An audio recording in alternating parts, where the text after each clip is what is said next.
평소에 이제 물을 좀 자주 드시고 건강에 유념하시기를 바랍니다. 또 겨울에 또 감기 걸리면 또 고생하면 힘들 것 같습니다. 아이를 키우다 보면 놀랍고 경이로운 순간들을 맞이할 때가 있습니다. 그 조그만 손으로 간신히 제 손가락 하나 붙잡아 줄 때라든지, 몇 날 며칠이고 하늘만 쳐다보고 있던 아이가 어느 날 배를 뒤집고 고개를 땅에 대고 불편하다면서 낑낑대고 있는 모습을 발견할 때가 그렇습니다. 그 중에서도 손에 꼽으라고 한다면, 그 아름다운 순간 중에 손에 꼽으라고 한다면 첫 걸음을 뗄 때인 것 같습니다. 몇 달을 굴러다니죠. 몇 달을 배를 밀고 다닙니다. 그러던 아이가 어느새 엉덩이를 땅에 대고 앉더니 물건을 짚고 엉거주춤 일어서기 시작합니다. 그리고는 한 발자국씩 발을 떼어서 여기저기 돌아다니죠. 그러다가 어느 순간 그렇게 좋아하는 엄마 아빠에게 가기 위해서, 그 엄마 아빠의 품에 안기기 위해서 아무것도 잡히지 않는 허공에 손을 휘저으면서 터벅터벅 걸어오는 순간이 있습니다.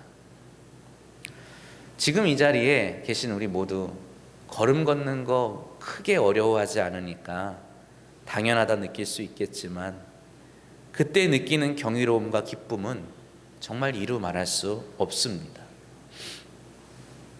아직 결혼을 하지 않은 그런 비슷한 연배 사람들에게 제가 항상 말하는 것들이 있죠. 우리가 생각하고 예상하지 못하는 기쁨과 감동을 주는 순간들이 있다고 말입니다. 그러나 그때부터 아이에게는, 그리고 부모에게는 또 다른 역경의 시간이 기다리고 있습니다. 첫 걸음을 뗀 건 정말 기쁜 일이지만, 제대로 걷기 위해서, 또 제대로 뛰기 위해서 아이는 그때부터 셀 수 없이 많은 순간 넘어지고 넘어져야 하기 때문입니다. 그걸 지켜보는 부모의 마음도 썩 좋지만은 않죠. 무릎이 아플까봐 덧대어 주기도 하고, 넘어질 때마다 받쳐주기도 하고 손잡아 주기도 하지만, 아이가 걷다가 넘어져 상처가 나고 뛰다가 굴러서 울어대면 엄마의 마음도 아빠의 마음도 안타까움에 어찌할 바를 모르게 됩니다. 그래도 그 시간을 잘 지나가야만 합니다. 넘어지고 굴르다 보면 안 넘어지고 안 구르는 법을 배우게 되기 때문입니다. 걸음을 떼면 걸을 수 있고, 걸을 수 있으면 뛸 수 있게 되는 것입니다. 결코 넘어지는 것이 무서워서 발걸음 떼는 것을 주저해서는 안 되겠지요. 부모 역시 마찬가지입니다. 내 아이가 넘어지는 것이 너무 걱정된다고, 너무 마음이 아프다고 마냥 유모차에 태우고 다녀서는 그 아이가 제때 걸을 수 없을 것입니다. 부모는 알고 있지요. 지금 이 아이가 이렇게 서툴게 발걸음을 옮기고 아주 서툰 모습으로 휘청휘청거리며 걸어가고 있지만, 어느샌가 때가 되면 휘청이지도 않고 넘어지지도 않고 잘 걷고 잘 뛸 때가 올 것이라는 것을 알고 있습니다. 그래서 넘어져서 울고 있는 아이에게 다가가서 웃으면서 아이를 위로하고 다시금 일어나라고, 다시 걸어보자고 말을 건넬 수 있는 것이 부모인 것입니다. 빌립보서를 기록하는 바울은 지금 복음을 전하다가 감옥에 갇혀 있습니다. 그는 지금 감옥 안에 갇혀 있으면서 자신의 복음을 전하는 사역에 항상 동참하고 있는 빌립보 교회의 성도들을 생각하며 편지를 쓰고 있습니다. 이 빌립보서의 목적은 이 편지를 통해서 자신이 지금 어떠한 상황에 있는지 형편을 빌립보 교회 성도들에게 전하는 것이고, 또 빌립보 교회 성도들이 에바브로디도를 통해서 지금 자신에게 필요한 여러 가지 물건들을 보낸 것에 대한 감사를 전하기 위함이 있습니다. 바울에게 있어서 이 빌립보 교회는 참 특별한 인연을 가진 교회라 할 수 있습니다. 사실 바울은 빌립보라는 도시를 방문할 계획이 전혀 없었죠. 그는 2차 선교 여행 중에 자신의 계획으로는 갈라디아 온 지역을 두루 다니면서 전도를 하려 했습니다. 우리가 한번 살펴보았지만 1차 선교 여행 때 그가 예기치 않게 갈라디아 지방을 순회하며 전도하게 되었고, 그때 받은 인상과 도전을 가지고 다시금 재차 전도 여행에 떠날 때, 선교 여행을 떠날 때에 이 갈라디아 지방을 더 널리 더 두루 다니며 복음을 전하려 했던 것입니다. 그러나 드로아라는 지역에 이르렀을 때에 하나님께서 바울에게 마게도냐 사람의 환상을 보게 하시죠. 그리고 이것을 성령께서 바울 자신만 아니라 함께한 동료들을 이 아시아가 아닌, 갈라디아 지역이 속한 아시아가 아닌 유럽으로 이끌어 가신다는 것을 깨닫고 그것에 기꺼이 순종하며 바다를 건너가게 됩니다. 그리고 그 순종으로 처음 방문한 곳이 빌립보라는 도시였습니다. 우리가 알다시피 바울은 어느 곳에 가면 그곳에 도착해서 가장 처음 찾는 곳이 바로 유대인의 회당입니다. 유대인의 회당에 들러서 가장 먼저 그들에게 복음을 전하였죠. 유대인들의 관습에 따르면 회당은 유대인 남자 10명이 있으면 그 마을에 세울 수 있습니다. 그런데 성경을 보면 바울이 빌립보에 도착했을 때 아무리 찾아다녀도 안식일 날 자신이 기도할 만한 회당을 찾지 못했다고 기록하고 있습니다. 그곳에는 유대인의 수가 극히 드물었다는 것을 말해주는 것이겠지요. 그래서 그는 어쩔 수 없이 이방인들에게로 눈을 돌려서 그들을 향하여 먼저 복음을 전하기 시작합니다. 그리고 바울의 이 복음을 전하는 모든 일 가운데 두아디라 출신의 자주장사인 루디아라는 여인이 회심하게 되고, 이 여인의 집에 모여서 예배하며 그곳에 모인 사람들을 향하여 복음을 전하게 되지요. 그런데 이러한 사역 가운데 바울이 아주 특별한 경험을 하게 됩니다. 바로 귀신 들린 여종을 예수 그리스도의 이름으로 온전케 해주는 놀라운 일을 벌이게 되는데, 이러한 사역 가운데 오히려 이것이 빌미가 되어서 그가 감옥에 갇히게 되고 만 것입니다. 하지만 하나님께서는 감옥에 갇힌 바울과 실라를 통하여 감옥을 지키고 있는 간수를 회심하게 하시고, 그뿐만이 아니라 그의 온 가족이 교회 공동체 구성원이 되는 놀라운 일을 경험케 하십니다. 결국 빌립보에서 일어난 이러한 소란 때문에 바울은 그곳에 오래 있지 못하고 일찍 떠날 수밖에 없습니다.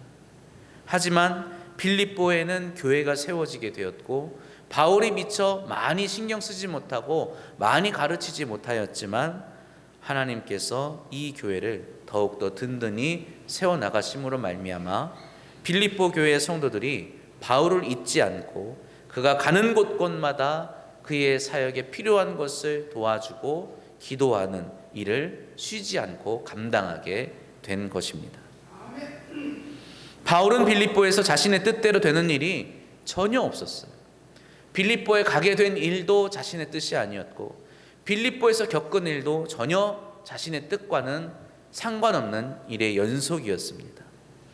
그럼에도 불구하고 그 가운데 세워진 빌립보 교회는 바울의 이후 선교 여정에 있어서 가장 큰 도움이 되는 교회였고 성도들이었던 것이죠.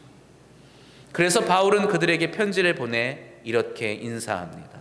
오늘 본문 말씀 3절로 5절 말씀입니다. 내가 너희를 생각할 때마다 나의 하나님께 감사하며 간구할 때마다 너희 무리를 위하여 기쁨으로 항상 간구함은 너희가 첫날부터 이제까지 복음을 위한 일에 참여하고 있기 때문이라. 아멘. 바울이 지금 감사하다라고 하고 있어요.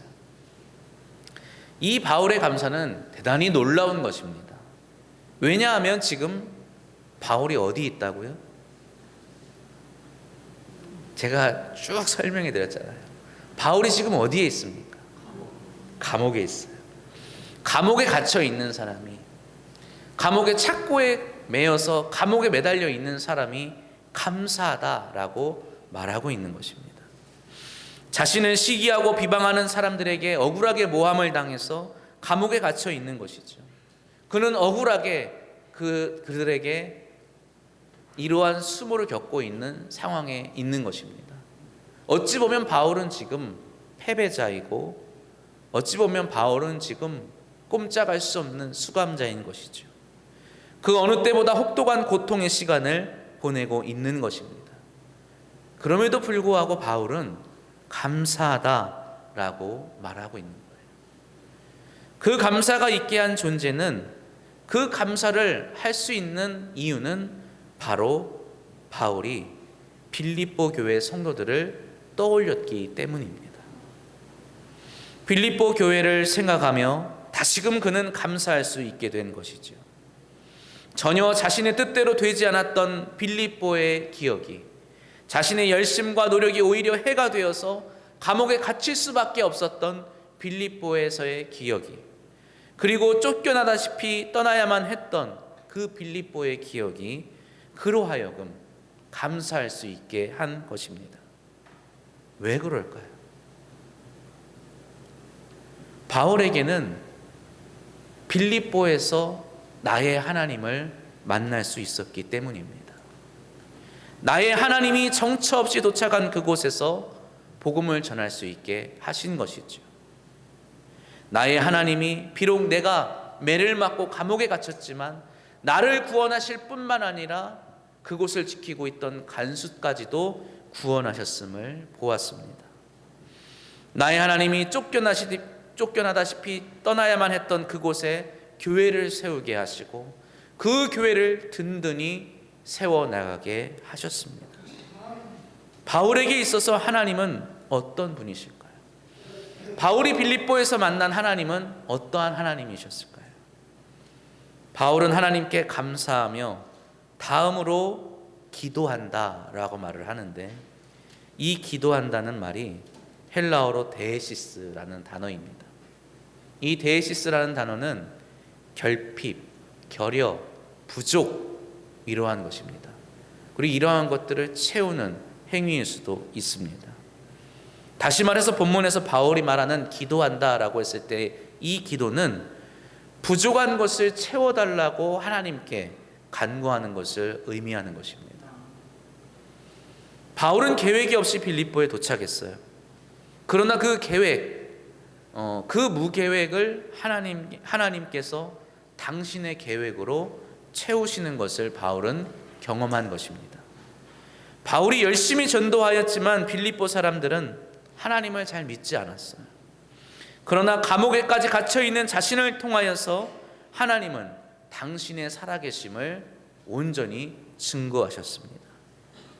바울이 비록 제대로 가르치지 못하고 서둘러 떠나야만 했지만 하나님은 빌립보 교회의 성도들의 마음에 하나님과 또 바울을 향한 뜨거운 사랑을 더욱더 풍성하게 채워주신 것입니다.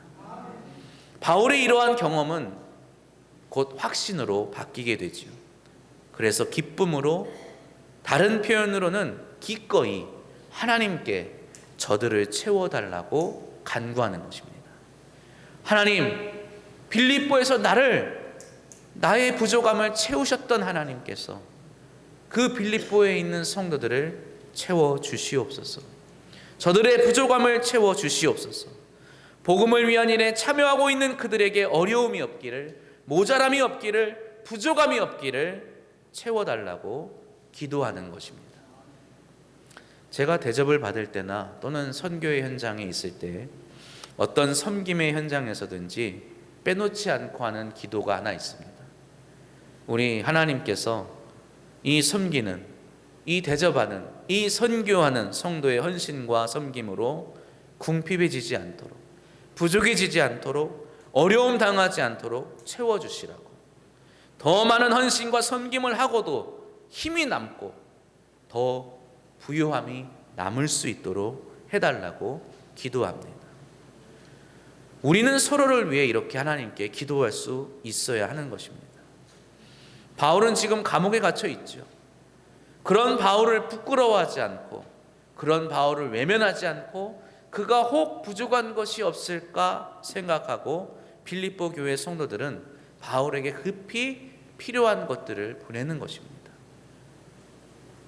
항상 그가 부족한 것이 없을까, 그가 필요한 것이 없을까 기도하고 있었기 때문에 가능한 행동이겠죠. 바울 역시 자신의 처지가 급박함에도 불구하고 도리어 자신을 기꺼이 이렇게 힘써 섬기는 빌립보 교회 성도들을 채워주시라고 하나님께 기도하는 것입니다.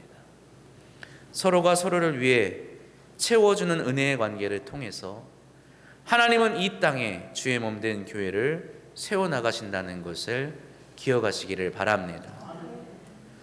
우리 옆 사람을 보며 함께 축복하겠습니다. 하나님이 당신을 채워주십니다. 꼭 한번 해주십시오.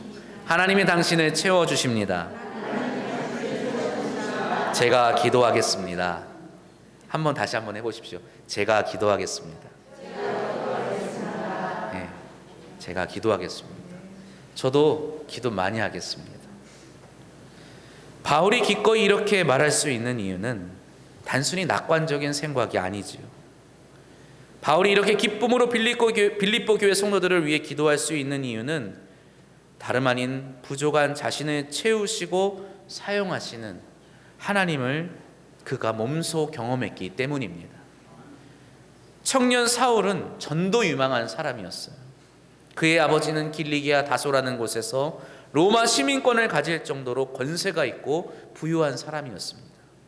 그는 예루살렘에서 제일 가는 율법학자였던 가말리엘에게 수학을 할 정도로 엘리트 중에 엘리트였어요. 그러나 그는 그때 하나님을 만나지 못했죠. 그가 득이양양하게 예수라는 사람을 따르는 자들을 핍박하기 위해서 다메섹으로 가던 도중에 호련히 비치는 밝은 빛에 넘어져 눈이 멀어 보지 못하게 됩니다. 그런데 눈이 멀어서 땅에 엎드러져 있는 그에게 그 자리에서 살아계신 하나님께서, 예수 그리스도께서 그와 만나 주시는 거예요. 이제 사울은 그 자리에 없고 가장 작은 사람 바울만이 그곳에 있게 될 뿐이었습니다. 바울은 빌립보서에서 3장에서 이렇게 말합니다. 3장 4절로 9절 말씀입니다. 그러나 나도 육체를 신뢰할 만하며 만일 누구든지 다른 이가 육체를 신뢰할 것이 있는 줄로 생각하면 나는 더욱 그러하리니 나는 8일 만에 할례를 받고 이스라엘 족속이요 베냐민 지파요 히브리인 중에 히브리인이요 율법으로는 바리새인이요 열심으로는 교회를 박해하고 율법의 의로는 흠이 없는 자라. 그러나 무엇이든지 내게 유익하던 것을 내가 그리스도를 위하여 다 해로 여길 뿐더러 또한 모든 것을 해로 여김은 내 주 그리스도 예수를 아는 지식이 가장 고상하기 때문이라. 내가 그를 위하여 모든 것을 잃어버리고 배설물로 여김은 그리스도를 얻고 그 안에서 발견되려 함이니 내가 가진 의는 율법에서 난 것이 아니요. 함께 읽겠습니다. 오직 그리스도를 믿음으로 말미암은 것이니 곧 믿음으로 하나님께로부터 난 의라. 아멘. 나도 자랑할 것이 있다고 말합니다. 나도 내세울 것이 있다고 바울은 말합니다. 나도 대단한 것이 있는 사람이라고 바울은 말해요. 그러나 그 모든 것을 마치 배설물과 같이 여겨서 내게서 비워내고 배워낼 수 있는 이유는 내가 큰 사람이 아니라 작은 사람이고 내가 완전한 사람이 아니라 부족한 사람이라고 말하는 이유는 바로 나의 부족함을 채우시는 하나님의 의를 경험했기 때문이죠. 그리고 그 하나님의 의는 바로 날 위하여 십자가에 피 흘려 죽으신 예수 그리스도를 통하여 완전하게 나에게 드러나게 된 복음인 것입니다. 하나님, 나는 너무 부족합니다. 하나님, 그렇다 해도 나는 너무 많이 약해요. 하나님, 나는 정말 밑이 빠진 독과 같이 아무짝에 쓸모없는 인생입니다 라고 말할 수도 있을 것입니다. 그러나 사랑하는 성도 여러분, 하나님께서 이 부족한 나를 얼마나 채우실 수 있을 것 같습니까? 내가 정말 아무것도 없는 사람이고 바울처럼 겸손한 것이 아니라 정말 가진 것 하나 없고 내세울 것 하나 없는 사람이라 하더라도 하나님께서 나를 과연 얼마만큼 채워서 얼마만큼 쓰실 수 있을까요? 바울은 로마에 보내는 편지인 로마서에서 이렇게 말을 합니다. 8장 32절 이하입니다. 자기 아들을 아끼지 아니하시고 우리 모든 사람을 위하여 내주시니가 어찌 그 아들과 함께 모든 것을 우리에게 주시지 아니하겠느냐. 누가 능히 하나님께서 택하신 자들을 고발하리요. 의롭다 하신 이는 하나님이시니 누가 정죄하리요. 죽으실 뿐 아니라 다시 살아나신 이는 그리스도 예수시니 그는 하나님 우편에 계신 자요 우리를 위하여 간구하시는 자신이라. 아멘. 그리스도 예수를 우리에게 보내주신 하나님은 우리의 부족함을 채우시기 위해서 그 어떤 것도 아끼지 아니하시는 분이심을 믿으시기를 바랍니다. 당신의 아들을 아끼지 아니하시고 우리에게 주셨는데 우리에게 더 아끼실 것이 무엇이 있겠습니까? 그렇기에 바울은 우리를 향하여서 누가 우리에게 정죄할 수 있느냐라고 반문하죠. 누가 우리에게 의가 부족하다고 할 수 있겠습니까? 누가 우리에게 사랑이 부족하다고 할 수 있겠습니까? 누가 우리에게 평안이 부족하다고 할 수 있겠습니까? 누가 우리에게 강건함이 부족하다고 할 수 있겠습니까? 누가 우리에게 가진 것이 부족하다고 할 수 있겠습니까? 죽으실 뿐만 아니라 다시 살아나신 예수 그리스도께서 오늘도 우리를 위하여 하나님 우편에서 우리를 위하여 데이시스 간구하고 계시다고 해요. 오늘도 예수 그리스도께서 하나님 우편에서 우리를 채워달라고 하나님께 간구하고 계심을 믿으시기를 바랍니다. 그래서 바울은 8장 37절에서 이렇게 당당하게 선포하죠. 그러나 이 모든 일에 우리를 사랑하시는 이로 말미암아 우리가 넉넉히 뭐라고요? 이기느니라. 아멘. 오늘 본문에서도 바울은 당당하게 감옥에 갇혀 있는 채로 이렇게 선포합니다. 6절 말씀이죠. 우리 6절 말씀 함께 봉독합니다. 너희 안에서 착한 일을 시작하시니가 그리스도 예수의 날까지 이루실 줄을 우리는 확신하노라. 아멘. 사랑하는 성도 여러분, 우리는 확신합니다. 우리의 부족함, 우리의 약함, 우리의 결핍, 우리의 어리석음에도 우리를 풍성하게 채우셔서 하나님께서 당신의 선한 일을 완성시켜 나가실 것을 우리는 확신합니다. 우리 함께 서로를 향하여 고백하겠습니다. 하나님께서 당신에게 이루실 일을 확신합니다. 감사합니다. 저를 보고 계셔서 감사한데 옆 사람 보고 한번 해보십시오. 하나님께서 당신을 통해 이루실 일을 확신합니다. 아멘. 할렐루야. 옆에 있는 분이 좀 약간 못 믿어 보이십니까? 뭘 하겠다고요? 아니에요. 확신하십시오. 하나님은 부족한 자를 채우셔서 쓰시는 분이십니다. 성도님들이 어떻게 보실지 모르겠지만 이 앞에 있는 사람이 가장 부족한 사람입니다. 제가 우리 성도님들에게 이런 말씀 드리면 거의 안 믿으시는 것 같아요. 저는 사람 앞에 서는 거를 무서워하는 사람이에요. 이렇게 수십 명 앞에 서 있는 거를 못하는 사람입니다. 근데 어떻게 서 있냐고요? 하나님이 은혜를 주셔서 그래요. 하나님 은혜를 주셔서. 우리 아이들, 학생들, 청년들 앞에 나와 찬양하고 예배드리는 것 보면 정말 대단하다고 느낍니다. 저는 거의 30살이 될 때까지도 10년을 가까이 찬양단을 섬기면서도 부끄러워서 얼굴을 들지 못하고 있었어요. 그런 이 부족한 사람도 하나님께서 사용하시기 위하여 채워주시는 겁니다. 그렇기 때문에 나의 부족함을 부끄러워할 필요가 없습니다. 나의 실수를 부끄러워할 필요가 없는 것입니다. 조금 넘어지면 어떻습니까? 넘어져도 괜찮습니다. 왜요? 우리 모두 확신하기 때문입니다. 우리가 넘어진 채로 그대로 쓰러져서 그대로 끝나는 것이 아니라는 것을 확신하기 때문입니다.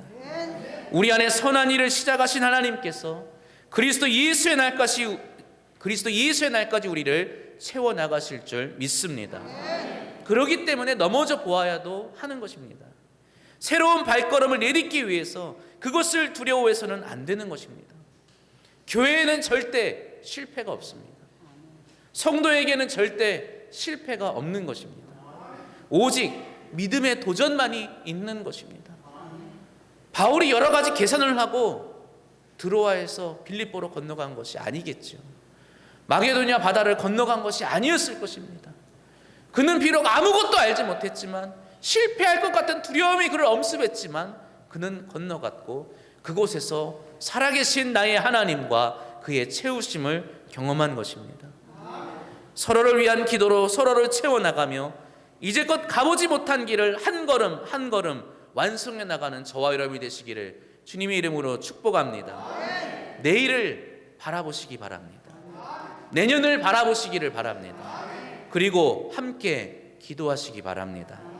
우리 같이 기도하시길 바랍니다. 내 안에 선한 일을 이루시는 하나님을 향한 확신이 곧 우리의 삶에, 나의 삶에 현실로 성취되기를 주님의 이름으로 축복합니다.